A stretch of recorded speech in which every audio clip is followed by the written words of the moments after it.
Ensinamentos de um Iniciado, capítulo 7. O novo sentido da nova era. No fim da Idade de Touro, há mais ou menos 4.000 anos atrás, o povo de Deus fugiu da ira prestes a derramar-se sobre o Egito, a terra onde esse povo adorava o touro. Era guiado por Moisés, enquanto estava em fuga rumo à terra prometida. Em antigas iconografias esotéricas, Moisés aparece com a cabeça adornada com chifres de carneiro, simbolismo utilizado para evidenciar seu papel de precursor dos 2100 anos da época ária. Durante esses anos, em cada manhã de Páscoa, o sol de março tingia de vermelho as soleiras das portas, lembrando o sangue de um cordeiro, quando atravessa o Equador na constelação, não no signo, do Cordeiro, Áries. De igual modo, quando o Sol, por precessão, se aproximava da constelação aquosa de Peixes, os peixes, João mergulhava nas águas do Jordão os convertidos à religião messiânica, e Jesus chamava seus discípulos de pescadores de homens. Assim como o cordeiro foi sacrificado na Páscoa, enquanto o sol passava pela constelação de Áries, o carneiro, também os fiéis, em obediência aos mandamentos de sua igreja, alimentam-se de peixe durante a quaresma no atual ciclo de peixes. Na época em que o sol, por precessão, deixou a constelação de Touro, o povo que ainda adorava esse animal foi considerado pagão e idólatra. Um novo símbolo do Salvador ou Messias foi representado com imagem de um cordeiro, que correspondia à constelação de Áries. Mas quando o sol, por precessão, deixou o signo, o judaísmo passou a ser uma religião do passado. Desde então, os bispos da nova religião cristã adotaram a mitra, com formato de cabeça de peixe, para patentear sua posição hierárquica como ministros da Igreja durante a Era de Peixes, que agora está chegando ao seu final. Considerando o futuro pela perspectiva do passado, é evidente que uma nova era deverá iniciar-se quando o Sol transitar pela constelação de Aquário, o aguadeiro, daqui a algumas centenas de anos.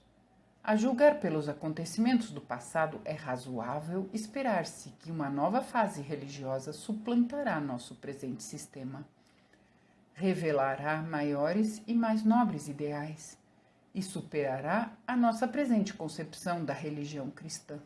Portanto, quando esse dia chegar, devemos estar preparados para integrar as fileiras que conduzem aos novos ideais ou seremos excluídos com os demais idólatras e pagãos. João Batista pregou o evangelho da preparação. Sem palavras ambíguas, advertiu o povo: o machado deve ser colocado na raiz da árvore. Também os preveniu para fugirem da ira que acompanhava a chegada do Filho de Deus, o Sol, para separarem o trigo do joio e queimá-lo. Cristo comparou o evangelho com o fermento, fundamental para vivificar o pão da alma.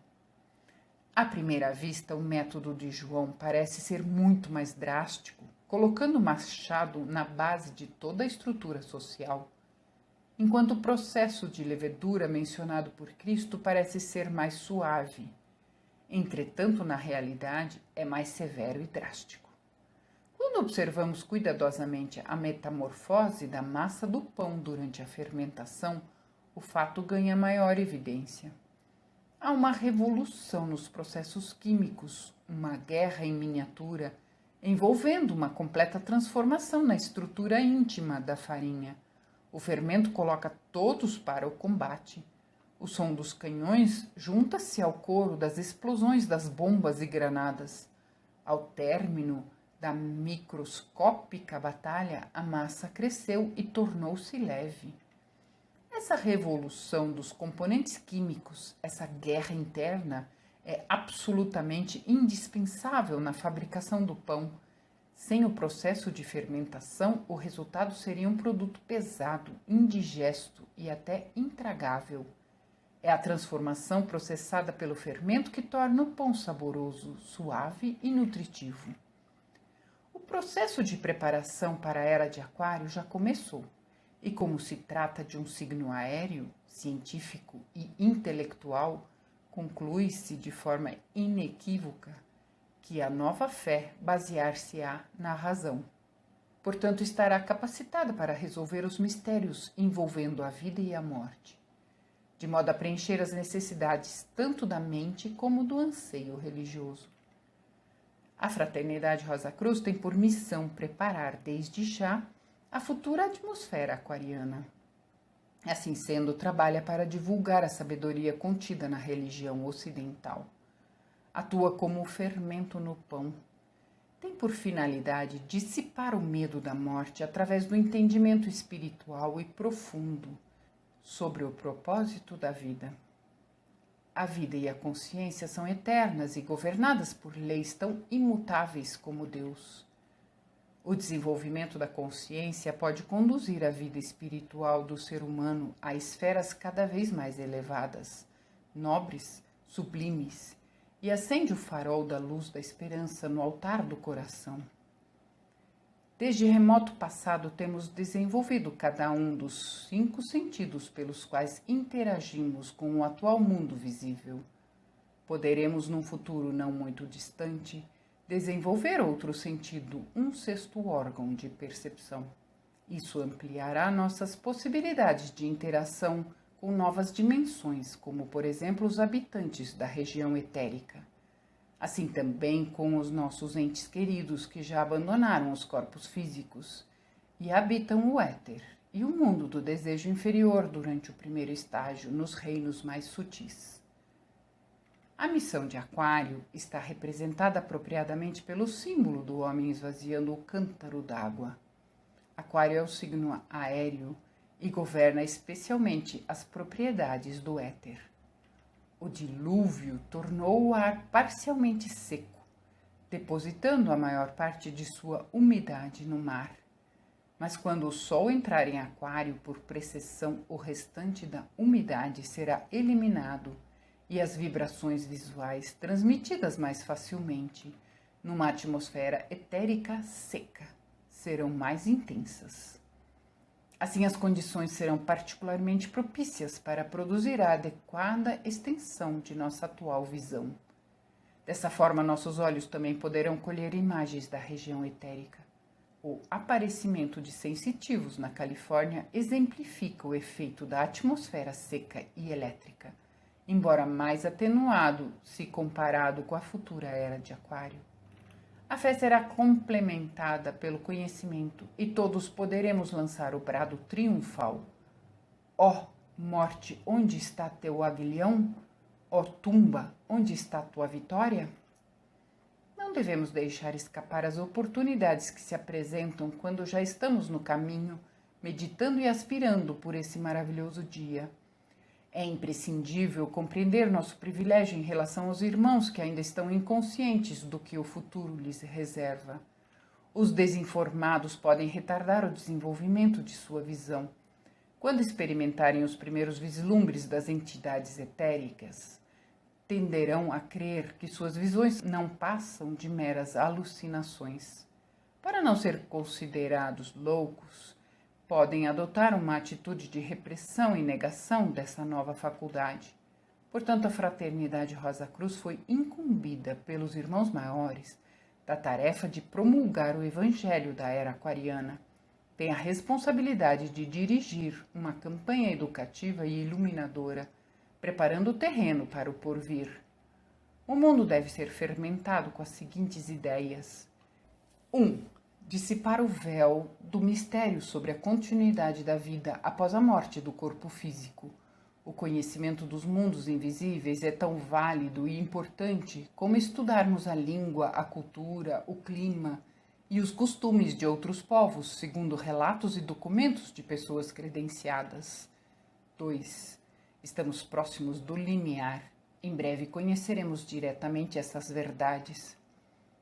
3. Como estudantes, o mais importante é acelerarmos o passo para alcançar esse dia. Tendo em mãos o conhecimento da realidade suprafísica, estaremos mais preparados e qualificados para lidar com o amanhã. Saberemos como e aonde investigar os fenômenos e as leis das dimensões superiores. Afastaremos o eventual medo e a incredulidade quando surgirem os primeiros vislumbres dessas coisas. Embora esse desenvolvimento seja maravilhoso, ele vem acompanhado de uma grande responsabilidade.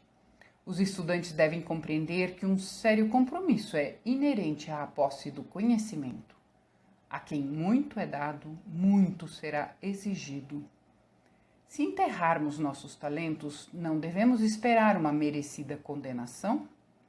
A Fraternidade Rosa Cruz poderá cumprir sua missão somente quando cada membro fizer a sua parte, difundindo os ensinamentos e vivendo a vida. Portanto, esperamos que isso alerte os estudantes quanto aos seus deveres individuais.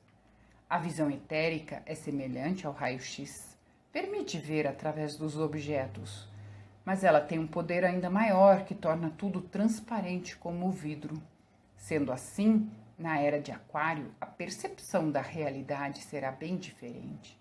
Por exemplo, será mais fácil estudar anatomia e detectar um tumor maligno, uma luxação ou um estado patológico do corpo. Atualmente, médicos eminentes pesarosamente admitem que seus diagnósticos não poucas vezes estão errados. Fato constatado pelos exames realizados depois da morte do paciente. Entretanto, quando desenvolverem a visão etérica, serão capazes de estudar diretamente tanto a estrutura anatômica como o processo fisiológico, sem obstáculos físicos. A visão etérica não nos capacitará a ler o pensamento alheio, pois a matéria que constitui o pensamento é muito mais sutil. Porém, ser-nos-á impossível levar uma vida dupla. Seremos prontamente desmascarados se nossa vida privada for incoerente com a vida pública. Se soubéssemos que entidades invisíveis frequentam as nossas casas, ficaríamos envergonhados com as coisas que fazemos. Mas não haverá privacidade na era de Aquário. O que está aparentemente oculto pode ser desvelado por quem quiser observar. Será inútil obrigar a criada a dizer a uma visita indesejável que não estamos. Na nova era, a honestidade e a retidão serão as únicas condutas sensatas. Qualquer ação maléfica será descoberta. Esconder a sujeira ou fugir do local do crime será em vão. Não obstante, como nos dias atuais, haverá pessoas com inclinações ao vício e a serviço da maldade. Contudo, serão reconhecidas com facilidade e assim poderão ser evitadas. O estudante pode tecer conjecturas sobre as possíveis condições reinantes na futura era aquariana e a correlata ampliação da percepção visual. Sabendo viver de antemão essa realidade vindoura, o quanto possível estará em posição de tornar-se um dos pioneiros dessa era. Nesse dia não haverá noite e a árvore da vida florescerá constantemente pelo etérico mar de vidro transparente que permeia e infunde vitalidade em todas as coisas.